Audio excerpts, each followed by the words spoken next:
वजन तो तीन कहिए जे पीड़ पड़ाई जानी रे।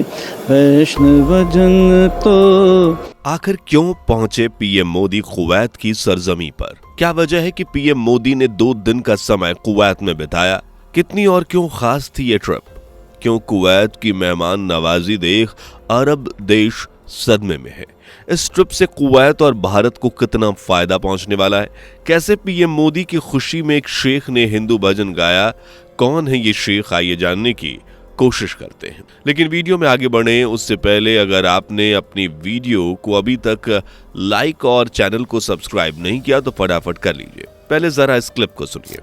वजन तो तीन कहिए जे पीड़ पड़ाई जानी रे। वजन तो तीन कहिए जे पीड़ पड़ाई जानी रे। बरदू के उपकार करे तो ये मन अभिमान ना आनी रे। तो सुना आपने कैसे कुवैत के एक शेख ने मोदी जी के आने की खुशी में हिंदू भजन गाकर सुनाया। सिर्फ यही नहीं, मोदी जी की खूब तारीफ भी की। इन शेख का नाम है मुबारक अल रशीद, जो कुवैत के जाने माने मुस्लिम सिंगर हैं। मुस्लिम्स, वो भी शेख होने के बावजूद हिंदू भजन गाकर वाकई हैरान कर देने वाली ये बात है। इसलिए ये वीडियो सुर्खियों में छाई हुई है और बड़ी ही तेजी से वायरल भी हो रही है, जिसे देखकर एक तरफ हिंदू लोग गर्व महसूस कर रहे हैं तो वहीं अरब देश के लोग हैरानगी के शिकार हैं। ये तो सिर्फ एक छोटा सा ट्रेलर था। कुवैत ने तो हिंदुत्व की पूरी फिल्म ही रिलीज कर दी। पीएम मोदी के कुवैत में कदम रखने से लेकर 2 दिन के पूरे दौरे में हर चीज में हिंदुत्व की झलक पेश की गई। पीएम नरेंद्र मोदी 21 और 22 दिसंबर यानी 2 दिन के लिए कुवैत गए थे, जिनका पूरे जोश के साथ आदर सत्कार किया गया और दिल खोलकर कुवैत ने पीएम मोदी का स्वागत किया। 4 दशक बाद भारत के किसी प्रधानमंत्री ने कुवैत का दौरा किया, इसलिए ये भी पल काफी खास था।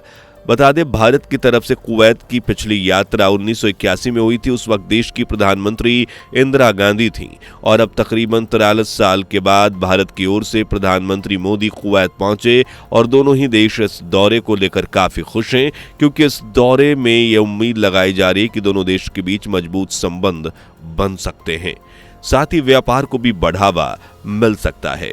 कुवैत और भारत के बीच ये दोस्ती की झलक आज से नहीं बल्कि काफी सालों पहले से देखी जा रही है।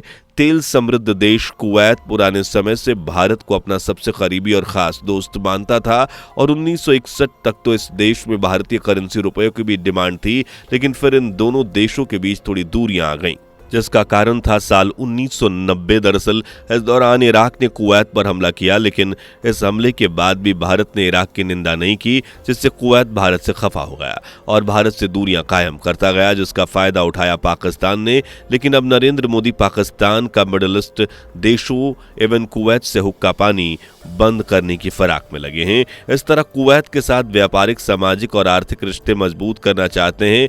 भारत के टॉप भागीदारों की लिस्ट में कुवैत का नाम भी शामिल है। कुवैत और भारत को जोड़ने की जो सबसे बड़ी कड़ी मानी जाती है वो है कुवैत में रह रहे प्रवासी भारतीय। कुवैत में आज करीब 10 लाख भारतीय रहते हैं। कुवैत गल्फ कॉरपोरेशन काउंसिल के अध्यक्ष भी है और इसे खाड़ी देशों का हॉलीवुड भी कहा जाता है। हर लिहाज से कुवैत काफी महत्वपूर्ण है और भारत के साथ इसके संबंध मजबूत होना भारत के लिए एक फायदे का सौदा साबित होगा। कुवैत भारत के लिए एक जरूरी ऊर्जा का साझेदार भी बना हुआ है। कुवैत से भारत को कच्चा तेल और एलपीजी गैस मिलती है और कुवैत की तरफ से भारत में इन्वेस्टमेंट भी लगातार बढ़ती जा रही है। कुवैत में आज कई भारतीयों ने बड़े बड़े व्यापार खोल रखे हैं। आज कुवैत में तेल की खोज नहीं हुई थी, उससे पहले भी भारत और इस देश के बीच व्यापारिक संबंध स्थापित थे। अब कुवैत खजूर और घोड़ों का व्यापार बड़े लेवल पर तब करता था। यह व्यापार भारत के पश्चिमी बंदरगाह से होता था। इसी व्यापारिक रिश्ते को मजबूती देने के लिए ही मोदी जी ने कुवैत जाने का फैसला लिया था। हालांकि इससे पहले भी नरेंद्र मोदी अरब देशों में जा चुके हैं, जिनमें सबसे ज्यादा बार यूनाइटेड अरब एमिरेट गए हैं। जी हां, यहां 7 बार मोदी जी होकर आ चुके हैं। इसके अलावा 2 बार कतर, 2 बार सऊदी अरब और 1 बार बहरीन और ओमान भी जा चुके हैं। और कुवैत का ये दौरा पहली बार है जिसमें लोगों ने अपना भरपूर प्यार दिखाया है। कुवैत के एयरपोर्ट पर लैंड करते ही पीएम मोदी के स्वागत में लोगों की भीड़ उमड़ पड़ी, लेकिन साथ ही सिक्योरिटी के भी खास इंतजाम किए गए थे। नरेंद्र मोदी ने हाथ जोड़कर लोगों को अभिवादन किया, उनसे हाथ मिलाए और लोगों को ऑटोग्राफ भी दिया। और इसी प्रेम भाव की वजह से एयरपोर्ट सिक्योरिटी एरिया में ही नरेंद्र मोदी के नाम के जयकारे लगने लगे। लोगों ने मोदी मोदी के नारे लगाए। साथ ही कुवैत के प्रिंस ने हाला मोदी नाम से एक प्रोग्राम भी लॉन्च किया। मोदी जी के स्वागत में सिर्फ प्रवासी भारतीय नहीं अपना प्यार जाहिर नहीं किया, बल्कि कुवैत के लोग भी इनके आने का बेसब्री से इंतजार कर रहे थे। कुवैत की सरकार ने भी स्वागत में किसी तरह की कोई कमी नहीं छोड़ी। भारत से ताल्लुक रखने वाली हिंदू विचारधारा और सनातनी संस्कृति की पहचान रखने वाले नरेंद्र मोदी के लिए कई खास कार्यक्रम, नृत्य और संगीत भी रखे गए, जो कि सनातन और भारतीय कल्चर की झलक पेश करते नजर आए। गरबा, भरतनाट्यम, बॉलीवुड सॉन्ग्स जैसे कई परफॉर्मेंस ने पीएम मोदी का दिल जीता। और मोदी जी ने बिना सिर्फ इन परफॉर्मेंस को एंजॉय किया, बल्कि इस प्यार के लिए लोगों को दिल से धन्यवाद भी किया।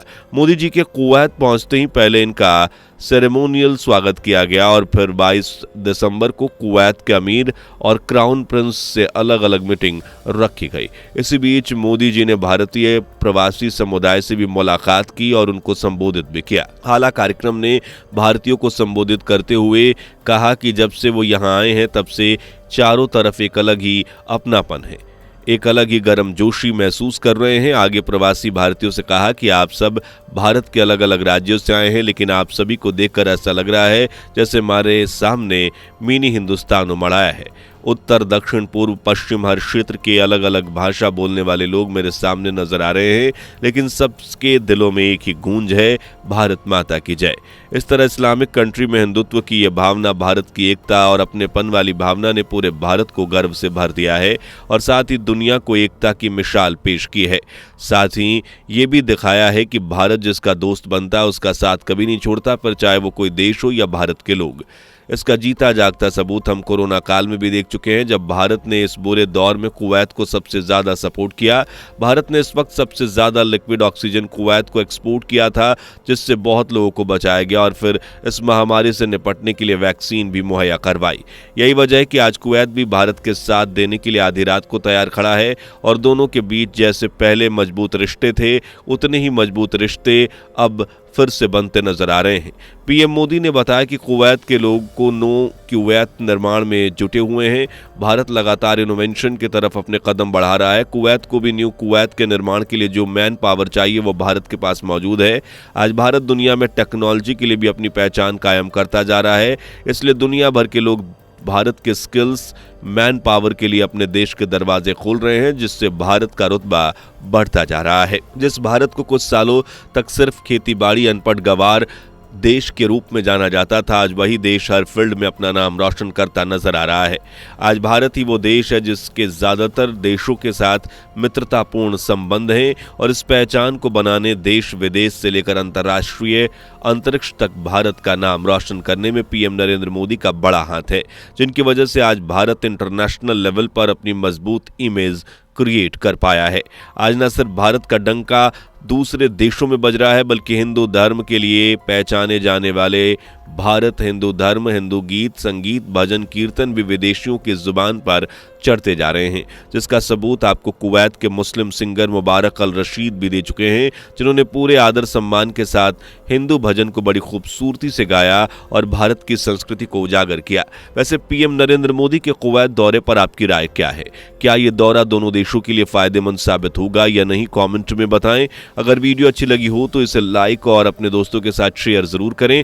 साथ ही अगर हमारे चैनल पर नए हैं या इससे पहली बार जुड़े हैं तो इसे सब्सक्राइब करना ना भूलें। ऐसे नॉलेजेबल वीडियोस पाने के लिए बेल आइकन को प्रेस भी कर ले। मिलते हैं अगली वीडियो में, तब तक के लिए bye bye and take care. दोस्तों, आपको स्क्रीन पर 2 और वीडियोस दिखाई दे रही हैं, जिसे देखने के लिए स्क्रीन पर क्लिक करें।